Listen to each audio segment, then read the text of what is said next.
Nous allons lire maintenant les versets de 15 à 26. En ces jours-là, Pierre se leva au milieu des frères.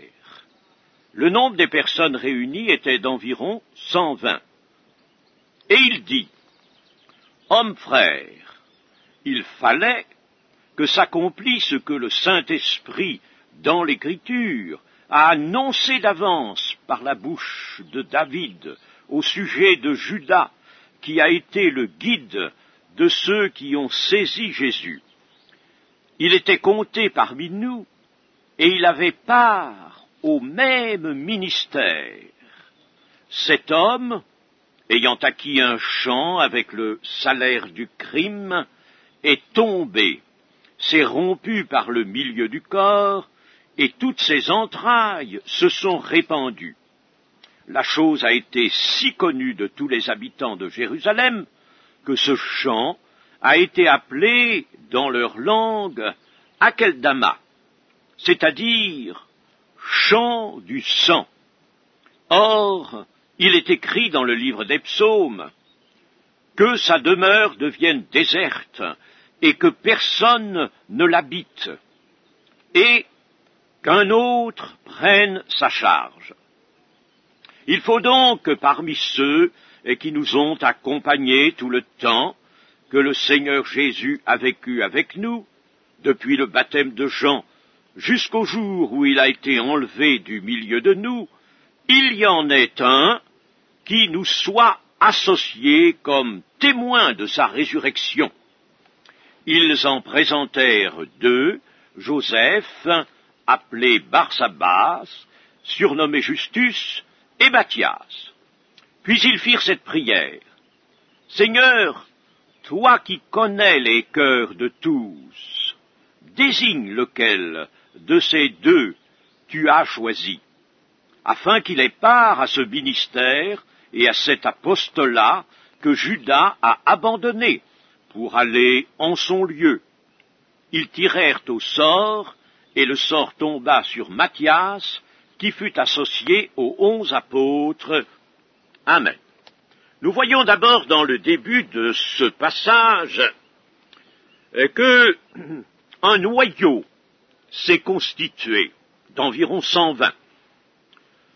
Et ce noyau se prépare dans la prière pour l'effusion du Saint-Esprit, le grand événement qui va ouvrir carrière à l'Église universelle. Ce noyau est de 120 personnes environ, mais le chiffre de 120 ne nous étonne pas, c'est le nombre de 12 multiplié par 10. Les apôtres ont formé le fondement, ont posé le fondement avec leur maître Jésus-Christ. Ils étaient 12, ils venaient du peuple d'Israël, et c'est dans cette communauté de prière que Pierre se lève. Ils avaient déjà prié, le verset 14 nous dit tous, d'un commun accord, persévéraient dans la prière, avec les femmes et Marie, mère de Jésus, et avec les frères de Jésus. Ils persévéraient. Alors donc, c'est au cours de ces 10 jours de prière que Pierre se lève. On avait déjà abondamment prié. Il y avait donc là une présence du Saint-Esprit. Déjà, ce n'était pas la grande effusion, mais il y avait la présence du Saint-Esprit. On ne peut pas prier sans que le Saint-Esprit soit là. C'est pourquoi il faut toujours être dans un esprit de consécration, de crainte de Dieu, lorsque l'on se réunit pour des temps de prière. Pierre était dirigé par l'Esprit, manifestement. En effet, il s'exprime avec l'autorité, une autorité qui n'est pas celle de l'homme et qui ne lui était pas coutumière. Il s'exprime avec l'autorité du Saint-Esprit. il dit notamment, au verset 16, « Il fallait que s'accomplît ce que le Saint-Esprit, dans l'Écriture, a annoncé d'avance par la bouche de David au sujet de Juda. » Il fallait que s'accomplît. On sent, n'est-ce pas, déjà que la parole de Jésus est là, dans son cœur, et déjà c'est une direction de l'Esprit qui lui fait parler ainsi. Il fallait. Au verset 21, il dira aussi, « Il faut donc que que parmi ceux qui nous ont accompagnés tout le temps que le Seigneur Jésus a vécu avec nous, il y en ait un qui nous soit associé. » Il faut. Et c'était précisément ainsi, par ce verbe « falloir », que le Seigneur Jésus lui-même annonçait ses souffrances, sa mort et sa résurrection. Il faut que le Fils de l'homme souffre beaucoup. Il faut. C'est une chose qui est inscrite dans la volonté de Dieu. Nous voyons donc bien que Pierre est dirigé par l'Esprit. Pierre, d'autre part, sait déjà comprendre le sens prophétique de l'Écriture. C'est une chose remarquable. On peut même dire que c'est une chose qui va caractériser le ministère de Pierre. Il a un sens qui lui permet de comprendre la portée prophétique de l'Écriture, ce qui n'est pas une chose si aisée. Et il faut que ce soit véritablement là, par un don de l'Esprit. Il arrive souvent que l'on cite l'Écriture un peu à tort et à travers même. Cela arrive. Il faut la citer, bien sûr, surtout quand il s'agit d'une détermination à prendre. C'est Dieu qui prend les décisions. Toute décision provient de Dieu. Alors, il faut être guidé par le Saint-Esprit et par l'Écriture, bien sûr. L'Écriture est utilisée, mais encore est-il qu'il faut pouvoir l'utiliser à bon escient. Et c'est ce que nous voyons là, ici, dans l'intervention de Pierre. Il fait allusion au psaume 41, le psaume 41, et notamment au verset 10, « Celui-là même avec qui j'étais en paix, qui avait ma confiance et qui mangeait mon pain, lève le talon contre moi. » C'est un psaume de David, et nous allons dire ce que contenait ce psaume.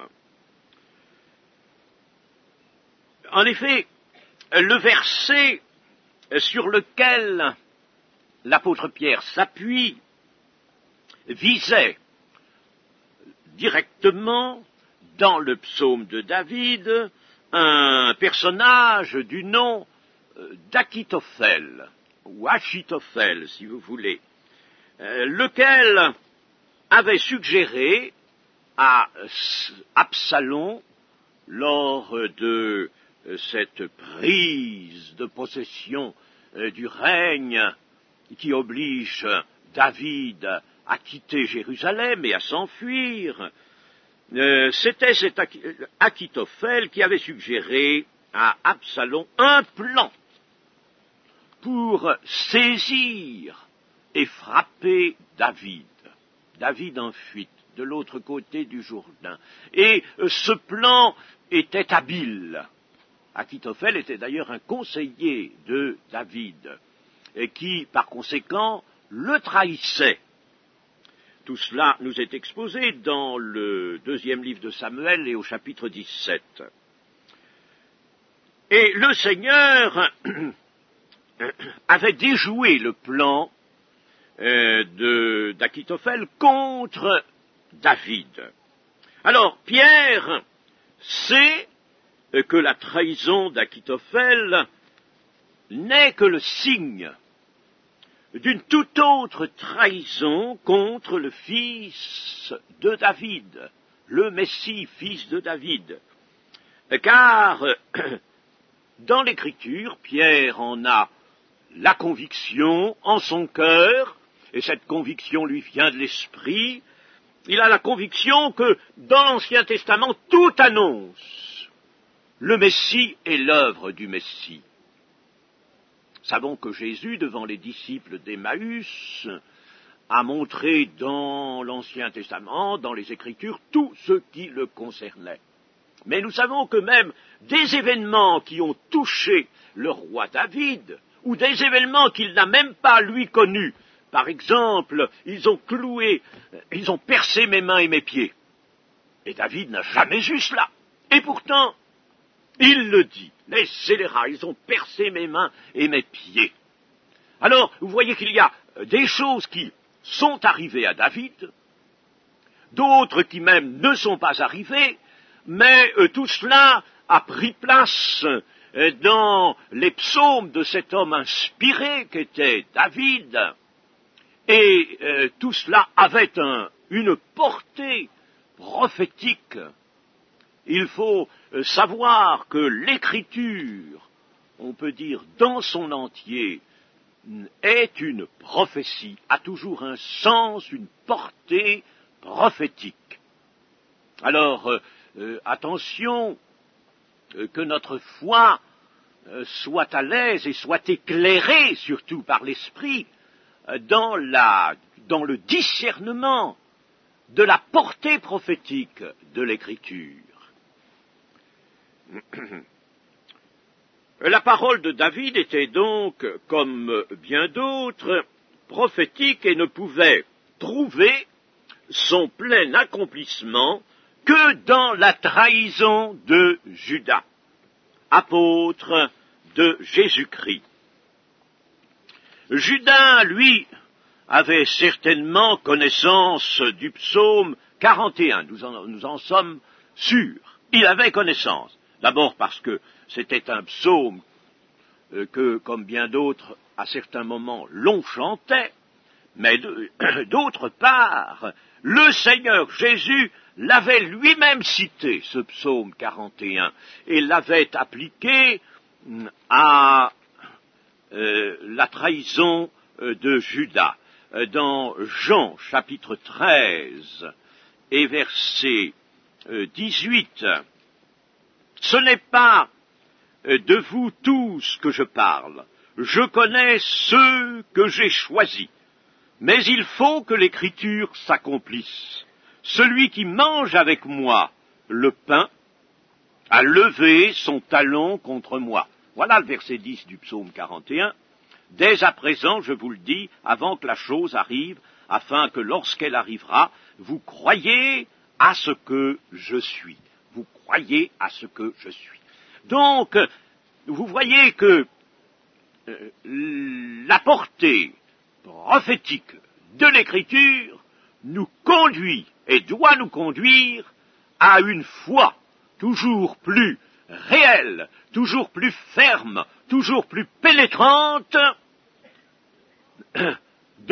des grandes réalités et qui entourent la personne du Seigneur Jésus-Christ. N'oublions pas cela, chers amis, dans ce que je dis là, il y a une exhortation. Attention, l'Écriture, souvent, nous l'utilisons très mal. Nous l'utilisons, ou bien nous l'utilisons, par exemple, très littéralement, la lettre. Nous regardons des petits faits.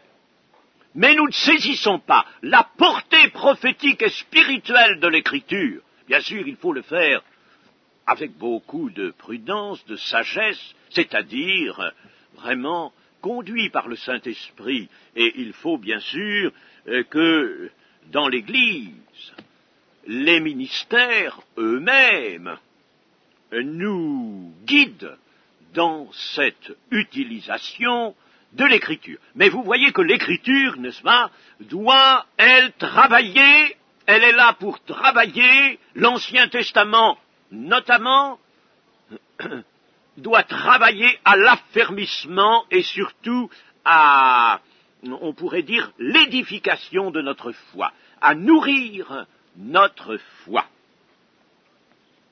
Eh bien, Judas connaissait ce verset, et nous remarquons ceci, faisons une remarque bien sûr très simple, il n'en avait pas retenu l'avertissement.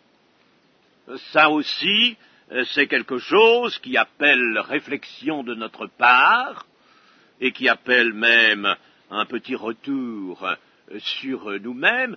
Est-ce que nous recevons les avertissements que l'Écriture nous donne, nous prodigue même, et qui nous sont répétés, que nous retrouvons dans nos lectures, dans nos méditations, et que nous retrouvons dans les prédications que nous entendons?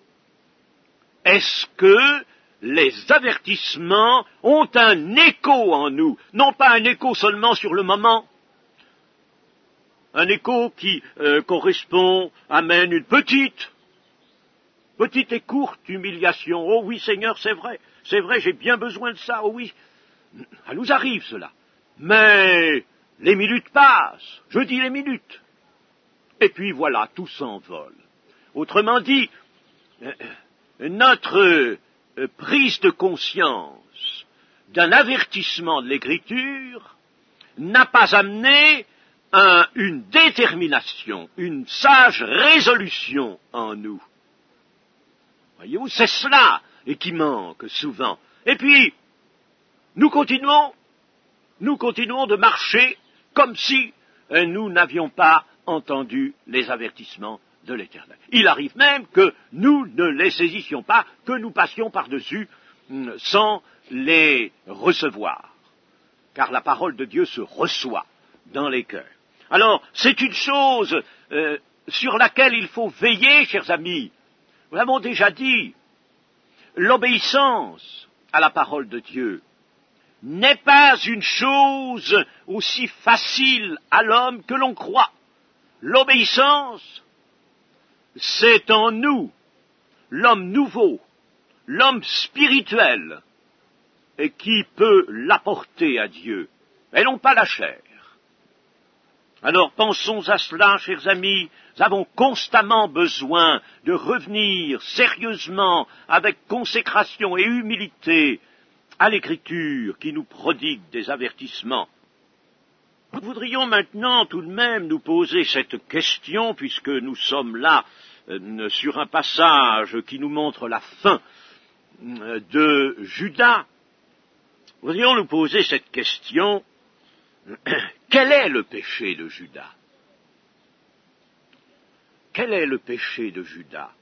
Il y a des personnes qui lui voient surtout un péché d'ordre moral. Et cela est encore un travers que l'on rencontre assez souvent. Attention, chers amis, la morale, bien sûr, c'est une chose qui est impliquée dans l'Écriture, impliquée dans les principes de l'Évangile. Je dis bien impliquée. Mais l'Évangile nous annonce tout autre chose qu'une morale. Tout autre chose. Le monde, pendant longtemps, maintenant c'est fini, mais le monde pendant longtemps a bien reçu ce qu'on appelait la morale chrétienne. Et on a considéré le Seigneur Jésus comme un grand moraliste. Mais on ne s'est pas converti à lui. On n'a pas reçu vraiment ce qui était le contenu essentiel du message de l'Évangile. On ne s'est pas laissé saisir par la puissance de l'Évangile. On a vu qu'il apportait une morale qui, vous voyez, aujourd'hui est complètement abandonnée, décriée même, et remplacée par une abominable morale. Eh bien, ce n'est pas un péché d'ordre moral, c'est un péché d'ordre spirituel.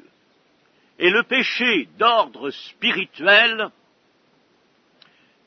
c'est en lui que se situe la gravité pouvant aller jusqu'au péché contre l'esprit, c'est-à-dire à un péché qui ne peut pas être pardonné, irrémissible. Judas était le guide, nous dit ici l'apôtre Pierre, il a été le guide de ceux qui ont saisi Jésus. Dans certaines versions, on peut lire le conducteur de ceux qui ont saisi Jésus. Dans une autre traduction, le chef de ceux qui ont saisi Jésus. Mais une des bonnes traductions qui est plus fidèle au texte original sera celle-ci: il est devenu le guide. C'est dommage que l'on n'ait pas exactement traduit cela, parce que c'est la pensée. Il est devenu le guide. Il ne l'était pas au départ. Il est devenu le guide de ceux qui ont saisi Jésus. Pourtant, il avait été choisi lui aussi. Il avait, tout comme les autres apôtres, tout abandonné, tout laissé pour suivre Jésus. Comme le dira Pierre, nous avons tout quitté pour te suivre. Il avait partagé la vie commune jusqu'au repas de la dernière Pâque. Il avait su, même je dirais il avait évalué ce qu'était suivre Jésus. Il avait tout vu des œuvres de miséricorde du Seigneur. Il avait tout entendu de ses précieuses paroles. C'est quelque chose, c'est considérable, n'est-ce pas? Souvent nous nous disons, si j'avais été moi, auprès du Seigneur Jésus, quel disciple ne serais-je pas aujourd'hui?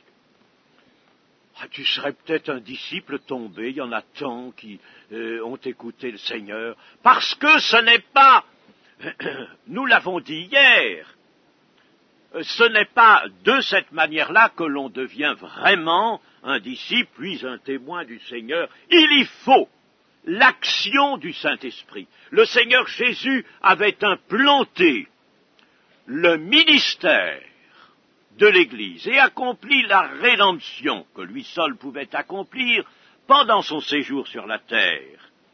Mais ce n'était pas par sa prédication et par ses œuvres qu'il allait, lui, faire le plus grand nombre de disciples qui allaient se maintenir. Il y en a 120, c'est tout de même peu, après les foules qui ont suivi le Seigneur. Ainsi, Judas avait tout vu, tout entendu, des précieuses paroles du Seigneur, et le voici devenu un traître, entraîné bien sûr par son attachement à l'argent, puisque c'est lui qui tenait la bourse.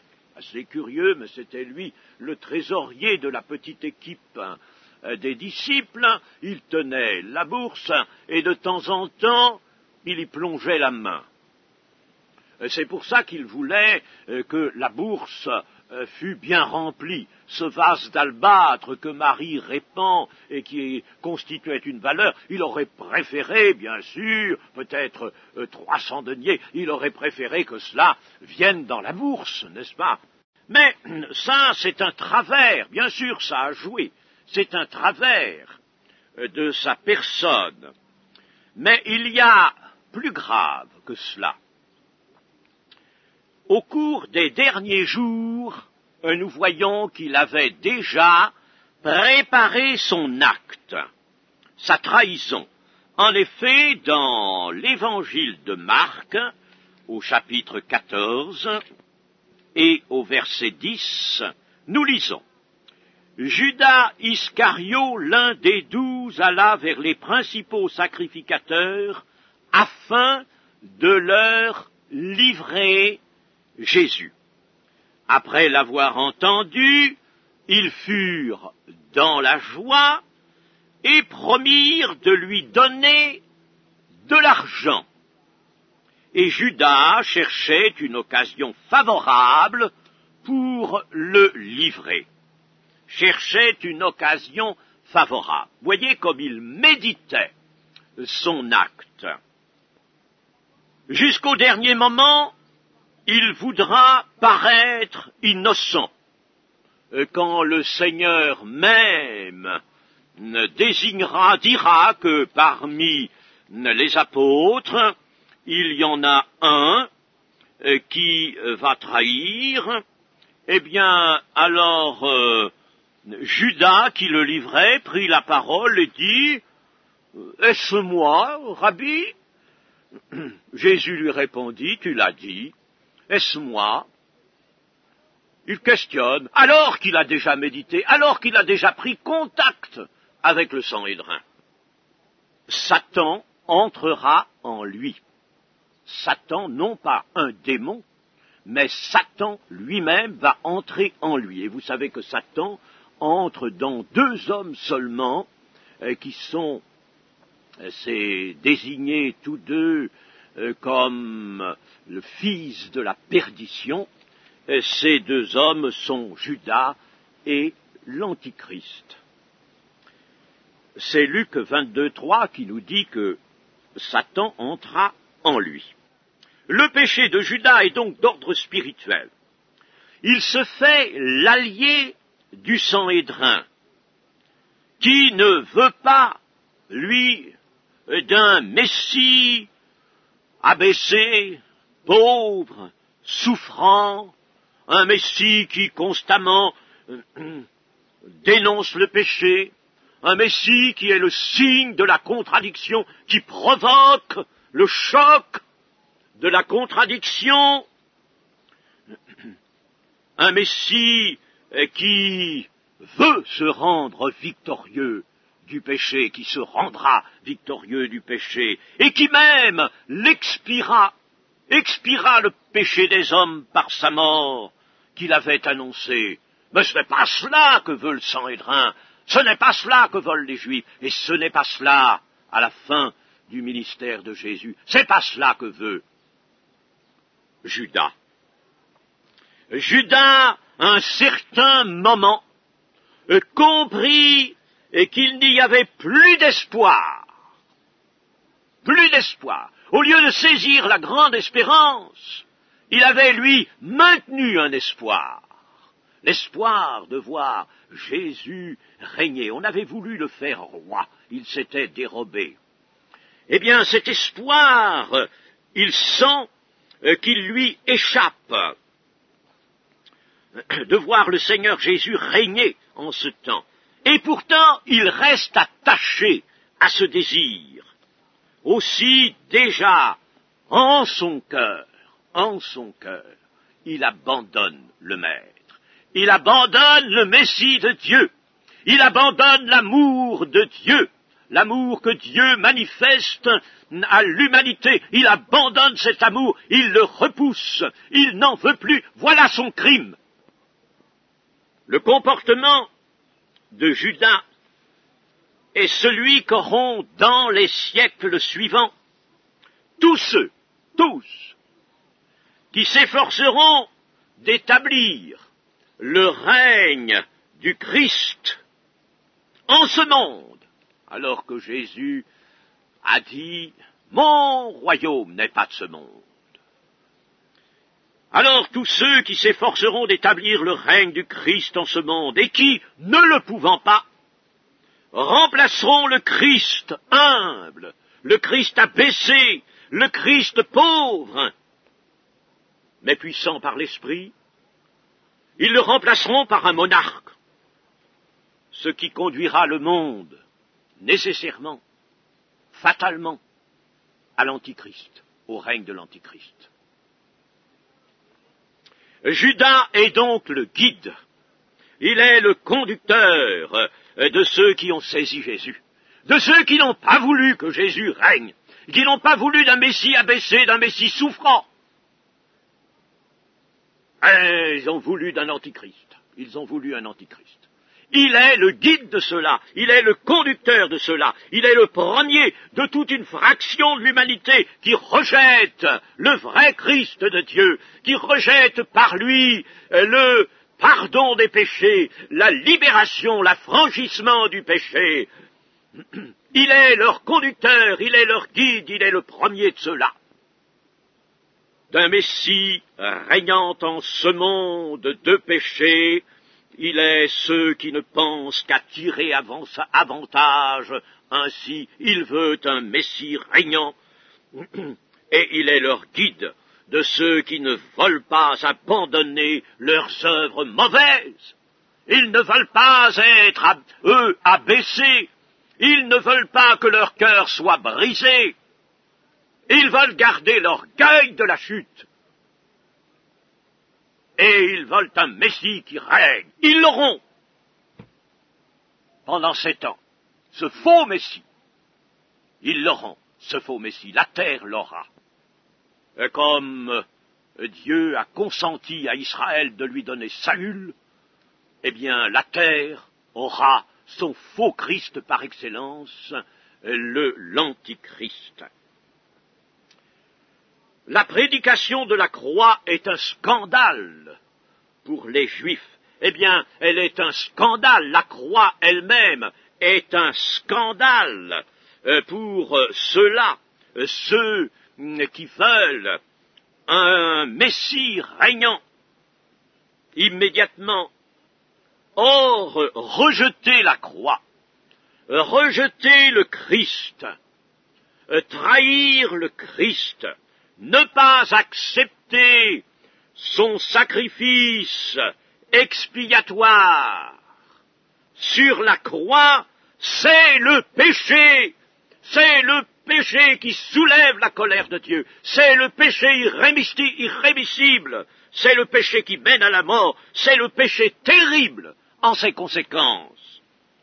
Les amis, nous n'en avons pas, nous chrétiens, une notion suffisante. Une vision suffisante. Je voudrais que cette vision s'élève dans votre cœur maintenant. Non pas pour nous, pour alimenter une crainte, une peur. Si nous sommes à Christ, nous sommes sans crainte. Mais pas pour nous. Pour le monde, chers amis, il faut pouvoir connaître le malheur du monde, le malheur de ceux qui rejettent la croix, de toute une société aujourd'hui, et qui rejette Dieu, et qui ne veut pas le Christ. Ah, qui voudra pourtant de l'Antichrist. C'est un malheur, car, mes amis, c'est un péché terrible. C'est le péché terrible de Judas. C'est un péché terrible, et c'est à cause de ce péché que la fin viendra, que les jugements frapperont cette terre. Mes amis, il faut que nous pensions à cela, que nous ayons cette vision pour le monde. Heureux ceux qui sont affligés, car ils seront consolés. Et alors, nous avons ici, dans ce tableau que nous présente l'apôtre Pierre, le début des actes, nous avons Judas face à Jésus. Judas, lui qui est le guide, le conducteur, le chef de ceux qui veulent un Messie régnant. Tout de suite, un Messie régnant en ce monde, qui ne veulent pas d'un Messie souffrant. Alors il y a Judas face à Jésus qui accomplit la volonté de Dieu et qui souffre. Bien qu'il soit le Fils de Dieu, il souffre. Il va mourir sur la croix, expier le péché des hommes. Et les hommes ont devant eux Judas ou Jésus. Ils ont devant eux le champ du sang. Akeldama ou Golgotha. Akeldama ou Golgotha. L'un ou l'autre, mes amis, et l'humanité est devant ce choix, le champ du sang. Akeldama ou Golgotha, lequel des deux? Ah, mes amis, c'est une chose terrible, c'est une chose qui doit nous étreindre, nous, pour le monde, bien sûr, non pour nous, mais pour le monde. une chose qui doit nous étreindre. C'est terrible, car le monde maintenant en foule. Voici Akeldama. Nous avons dans notre passage ensuite la mort de Judas, qui, s'étant pendu à un arbre, tombera, son corps tombera sur le roc et se brisera, et les entrailles se répandront. Dans son intervention, versets 19 et 20, Pierre citera encore 2 psaumes. Il citera les psaumes 69 et 109, où deux directions apparaissent. 2 directions venues de l'Écriture et qui toujours gardent son sens prophétique. La première, c'est que sa demeure devienne déserte et que personne ne l'habite, que la demeure du traître devienne déserte. Et puis, la seconde direction, qu'un successeur occupe la charge dont il s'est montré indigne. Tel est ce que Pierre met devant les 120. Cette parole devient pour eux un ordre du Seigneur, une instruction du Seigneur Jésus-Christ. Et alors, l'apôtre Pierre va proposer une mesure. Il va dire, il faut que, parmi ceux qui nous ont accompagnés tout le temps que le Seigneur Jésus a vécu avec nous, depuis le baptême de Jean jusqu'au jour où il a été enlevé du milieu de nous, il y en ait un qui nous soit associé comme témoin de sa résurrection. Voilà quelle est sa proposition. Il y a donc 3 conditions que le successeur du traître devra remplir, ces trois conditions étant: d'abord, il faut que ce successeur ait été parmi les disciples du début à la fin du ministère de Jésus, depuis le début, depuis le baptême de Jean. C'est même légèrement antérieur au ministère de Jésus proprement dit. Depuis le baptême de Jean, jusqu'au moment où il a été enlevé du milieu de nous, jusqu'à l'ascension. Pendant tout le temps de ce ministère du Seigneur, eh bien, il faut que celui qu'on choisira ait été là, au milieu des disciples, qu'il ait tout vu, tout entendu de cela. C'est la première condition. La deuxième, c'est qu'il ait été vraiment un témoin de la résurrection, et qu'il ait par conséquent été présent lors d'une des apparitions du Seigneur Jésus ressuscité. Et la troisième condition, qu'il ne faut pas oublier, c'est que ce successeur fasse actuellement partie du groupe des 120, et qu'il soit par conséquent dans le noyau, et qui est réuni là en prière. Pourquoi cela? Eh bien, d'abord, parce que une traduction plus exacte, plus littérale du texte nous montrera, dans le grec surtout, que l'apôtre Paul dit ceci jusqu'au jour où il a été enlevé du milieu de nous. Alors là, enlevé du milieu de nous, il est clair de par l'exégèse que cela veut dire au milieu de nous qui sommes ici. Qui sommes ici. Et en outre, il faut que le choix soit immédiat. On ne peut pas le différer, il faut qu'il soit immédiat. Donc, c'est maintenant au milieu des 120 que le successeur de Judas devra être désigné. Alors, 2 hommes sont notamment désignés qui répondent à ces trois conditions. Ils sont là, ils sont présents. En dehors des 11, bien entendu, en plus des 11, on trouve 2 hommes. Ce sont Joseph, Barsabas, surnommé Justus, et Matthias. Et il y a là un premier choix qui s'opère dans cette assemblée qui est le noyau, appelé à devenir dans quelques jours le noyau de la première Église. C'est quelque chose de très important, cela. Les 120, c'est eux qui vont recevoir l'effusion du Saint-Esprit, les langues de feu, qui vont parler d'autres langues. C'est eux qui sont appelés à constituer le noyau. L'Église a commencé par ces 120. D'autres hommes, peut-être, réunissaient les conditions, mais on a d'abord choisi ces 2-là. Ils avaient l'assentiment unanime des autres. Et ça, c'est quelque chose d'avoir l'assentiment des autres, des frères. N'est-ce pas? Dans l'Église, on ne procède pas par un vote majoritaire. Ça n'existe pas. Ça n'existe pas, ces votes majoritaires dans l'Église. C'est pas comme ça qu'on procède. En réalité, d'ailleurs, toutes les décisions prises parmi les responsables de l'Église devraient l'être à l'unanimité. Si le Saint-Esprit inspire, ce sera ainsi à l'unanimité. Ceux qui peut-être n'avaient pas eu la pensée qui aboutit à la décision, ils ne l'avaient pas eu au début, ils s'y conformeront parce qu'ils sentiront que c'est bien la volonté de l'Esprit. Eh bien là, il y a un assentiment unanime, vous voyez, il n'y a pas de discute, de discussion, de recherche. Ils en présentèrent 2, tous, ils en présentent 2, unanimement. Ils présentent ces 2 hommes.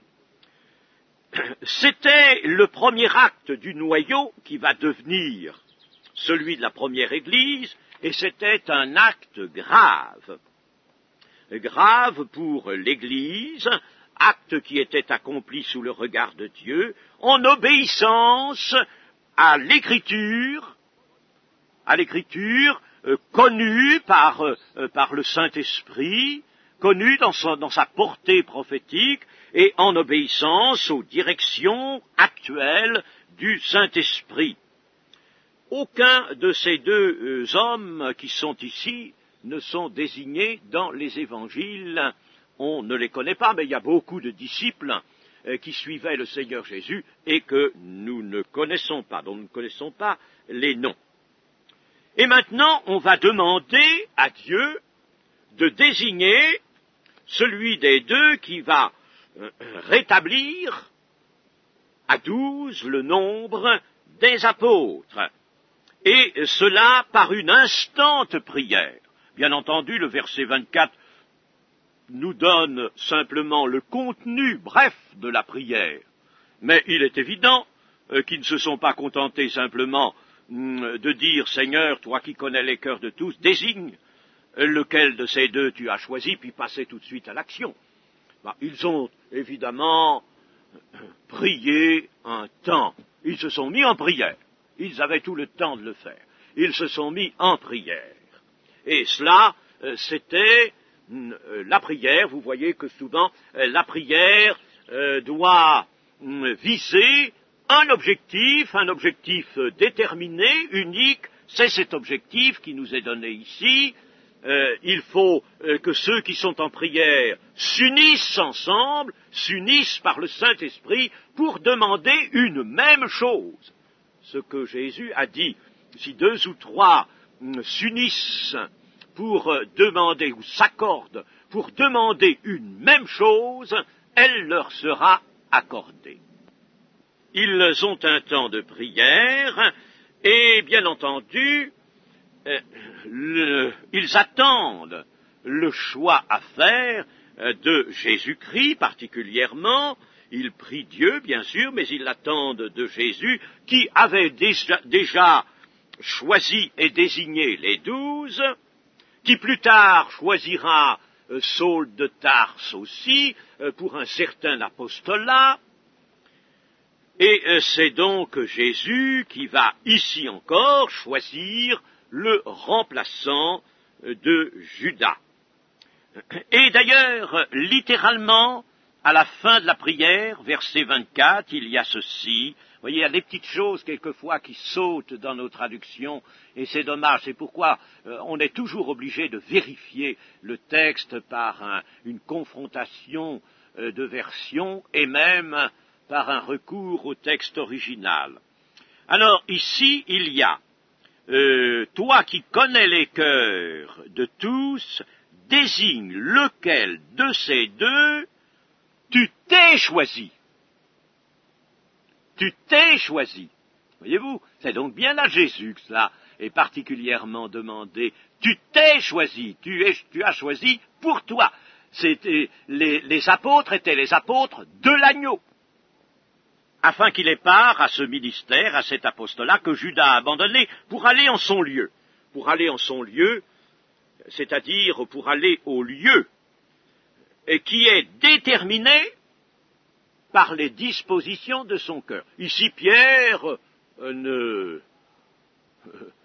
vient pas, évidemment, se mêler de ce qui n'est pas son rôle et prendre place dans les prérogatives divines. Là, comme certains l'ont dit, il désigne ainsi la géhenne. Pas du tout, c'est pas ce que Pierre veut dire. Il est parti en son lieu. Dieu le sait. C'est-à-dire, il est parti là où les dispositions de son cœur le conduisent. Il faut bien penser que tout homme est incapable d'aller à un autre lieu que celui qui répond au choix qu'il a fait en son cœur et qui sera le choix son choix au moment de sa mort. Et il y a dans l'original ceci, le lieu, non pas en son lieu, mais le lieu qui lui est propre. Pierre n'en dit pas plus. Le lieu qui lui est propre. C'est Dieu qui détermine cela, qui fixe cela. Ne prenons jamais, j'en profite pour vous dire cela, ne prenons-nous jamais place dans des choix, des décisions qui sont réservées à Dieu. Et ne disons jamais de quelqu'un, celui-là est parti en enfer. Hein? Et si jamais on se trompait, et qu'au dernier moment, le Seigneur les saisit, nous serions jolis de mettre en enfer celui qui est parti dans le sein d'Abraham. Hein? Oh, comme je n'aime pas ça. Même si nous avons de grands motifs pour penser que quelqu'un est perdu, ne le disons jamais. Ce n'est pas notre affaire, mes amis. Attention. C'est Dieu seul que cela concerne. Il est parti en son lieu propre. C'est une sagesse que nous avons à recueillir ici au passage. Et puis ensuite, les 120 vont tirer au sort. Un tirage au sort qui ne fut pas, évidemment, ici, un recours au hasard. N'est-ce pas, c'est pas du pile ou face. Pas un recours au hasard. C'est un recours au sort qui est rendu possible ici à cause de la prière qui précède et de la vérité de cette prière. La prière a été objective, ardente, vraie devant le Seigneur, agréée du Seigneur. Alors, ils peuvent prendre cela. Bien sûr, toute décision, je le disais tout à l'heure, vient de Dieu, mais les apôtres viennent bien de le montrer, cela. Ils savent aussi que ce tirage au sort a été employé en Israël. Il l'était par exemple au grand jour des expiations pour désigner le bouc, celui des 2 boucs, et qui serait livré à Azazel, dans le Lévitique chapitre 16, On l'avait employé aussi, le tirage au sort, pour partager le territoire de Canaan entre les tribus, dans le livre de Josué, chapitre 14 et chapitre 18. Et puis David aussi s'en était servi pour classer les sacrificateurs et les chantres dans les chapitres 24 et 25 du premier livre des Chroniques. Si bien que ce moyen était un de ceux qui paraissait tout à fait légitime aux apôtres et aux 120 qui étaient des Juifs, mais on peut dire qu'il trouvera là son dernier emploi. Dans l'Église qui va naître, le tirage au sort n'est nullement ordonné, nullement conseillé, nullement mentionné même, et par conséquent, c'est là un dernier emploi. Nous sommes encore avant la Pentecôte, il y a encore là une utilisation des moyens de grâce, disons, qui étaient en vigueur parmi le peuple d'Israël, et puis ça s'arrête là. Les moyens de grâce vont après la Pentecôte, à partir de la Pentecôte, être tout autres, tout différents. Par conséquent, bien sûr, on ne va pas prendre prétexte et exemple de cela pour procéder au tirage au sort, comme l'ont fait dans certaines parties de l'Église, par exemple les frères moraves. À certains moments, on procédait au tirage au sort. Mais moi, je pense que c'est une chose maintenant à écarter entièrement. Mais Dieu répond par ce moyen à la prière des 120, et Matthias est celui qui est désigné. Il va rester ensuite, son histoire, son œuvre va rester inconnue. La Bible ne nous en dit rien, mais elle ne nous dit rien non plus des œuvres de la plupart des apôtres. Alors nous n'avons pas, comme l'ont voulu le faire certains, à tirer argument pour prétendre que la désignation de Matthias n'était pas selon le désir de Dieu, n'est-ce pas? Mais il y en a d'autres des apôtres et qui sont de la première heure et dont nous ne connaissons absolument pas les œuvres. Ben, ça ne veut pas dire qu'ils n'en aient pas fait. Voilà, chers amis, nous allons nous arrêter là ce matin et maintenant prier le Seigneur.